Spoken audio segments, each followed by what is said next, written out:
In this video, I will explore three key points and also talk about what's been going on recently some more, as well as a video Dr. John Hall, Dr. Robert Zunkin, and Zeph Daniel on stalking. First, let me get the three videos out the way, three key points. Martial arts are combat traditions, okay? Combat traditions. We don't care about who's the best ballerina. We don't care about who's the most flexible, you know, mental, physical, and spiritual development is another part of it. But first and foremost, combat.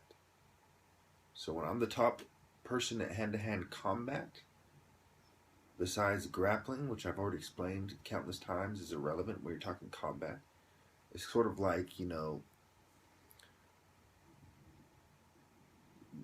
dealing with something that, if you mess up, then you're grappling, you know. Say when the Indians rushed the settlers, right? If they didn't hit them with their knife or tomahawk or spear or arrow and they got close range, then they would end up grappling. Okay? If they ended up grappling on the ground, they messed up. To focus on, what happens when you messed up, instead of focusing on what you should do right in the first place, is a grave mistake. I've already pointed out many times about people getting stabbed to death attempting to grapple. I've already pointed out many times that the people on the ground in a prison riot are the people who you feel sorry for, not who you say, oh wow, I wonder how good he can grapple. He's getting stabbed by three fucking people, rolling around on the ground trying not to get stabbed too much. That's what passes for grappling in a prison brawl. In a street fight, it's not much different. In fact, it's damn near the same. Next, white people are the most common people to take up boxing. Why is this relevant? Because the top boxers are black, even though white. There's more, 75% of the country is white, and most white people, and especially in Europe, Africans tend to be too poor to use their energy on boxing. They're just farming. They're trying to make a living. They're trying to survive. Very small percentage of them take up sports in general. They do, it's usually soccer or something like that, some non-combat sport. So when you don't have white people dominating boxing, it shows you without a doubt that these people were not the best ancient fighters, okay, until the rise of Rome.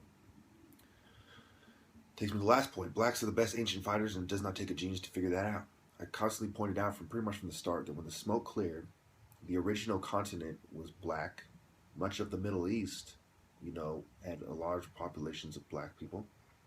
And this is partly why you have Arab people in the first place, and why they're called Semites. Later on, white people would sweep through the Middle East and they would change the complexion of the Middle Easterners. And I'll leave that up to your imagination how that happened. If you really need me to spell it out for you, fine, I'll just say it. It's called rape. It's called raping and pillaging, taking captives. It calls, the fruits of war, the spoils of war. With that being said, we go to Dr. John Hall, Dr. Robert Duncan, and Zeph Daniel on stalking. Oh, I'd also like to point out that, this if you follow this carefully, it shows that the Asians and the Native Americans were the least great warriors. Okay, now, I don't have nothing against these groups. Okay, but until back then they didn't have kung fu as you know it. This came much later. It has to do with the migrations of religion and combat traditions into Asia and how they developed their own, version of it. Before that, they weren't. They were just pushed back into the mountains of Asia. They were pushed back into China and all these places. The islands of Japan. And that's where you get all these islanders as well, and the island people who island hopped all the way to America. The people who crossed on the ice bridge into Alaska and thereabouts. All right, it doesn't take a genius to figure out that you don't cross into icy lands which are less fertile, such as you find in Europe and Asia, unless you are the losers. You don't cross into the desert unless you are the losers. The winners started off in Egypt and they migrated into the sub-Saharan Africa, into the jungles, into the more fertile lands. Did take genius to figure that out. They migrated down into Sudan, and they followed down into South Africa and Somalia, and all these places came. Of course, there's Uganda and all these places. All right, so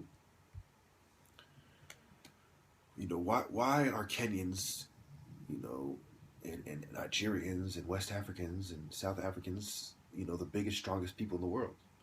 Because if you follow history, you follow the resources, you follow the battles, what basically had happened is until technology was available, until Egypt was vulnerable, you didn't have anybody taking over Egypt for the most part. But after Narmer, what it took till like what the 15th dynasty before the Hyksos came, and then later on, Syrians, Babylonians, Persians, Arabs, Romans, Greeks, and British, and then independence, quote unquote. Not in that order, but you see what I'm saying. So, well, for the most part in that order, but not completely in that order. For example, the Greeks came before the Romans. But anyway, what does this tell you? It tells you that technology evolved with the help of Egypt. All the arts and sciences we have today come from Egypt. And the greatest warriors were black people until the advent of technology, which was at least partially due to stealing, the white people stealing ideas, the friendly exchange, and people unwittingly giving them the tools to come back another day and take over. So anyway, going on to the video I saw, it brought up something. When I was at University of Phoenix, the military got a discount there. There's a lot of people from the military. They were doing the psyop, the gangstalking, etc. And those people from the Navy as well, they seemed proud of what they did, what they're doing. They wanted to highlight the fact that Navy intelligence was involved.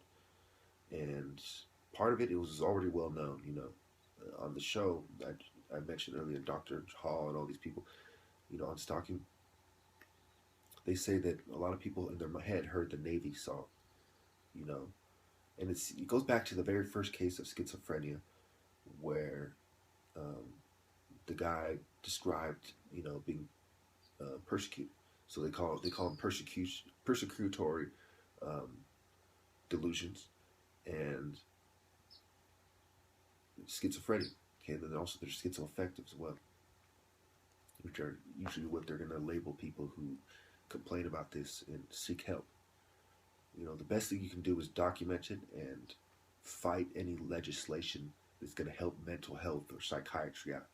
Because, you may feel sorry for the people on the streets who aren't getting helped out, but they're not the ones they're going to target with psychiatry. They're going to target the money.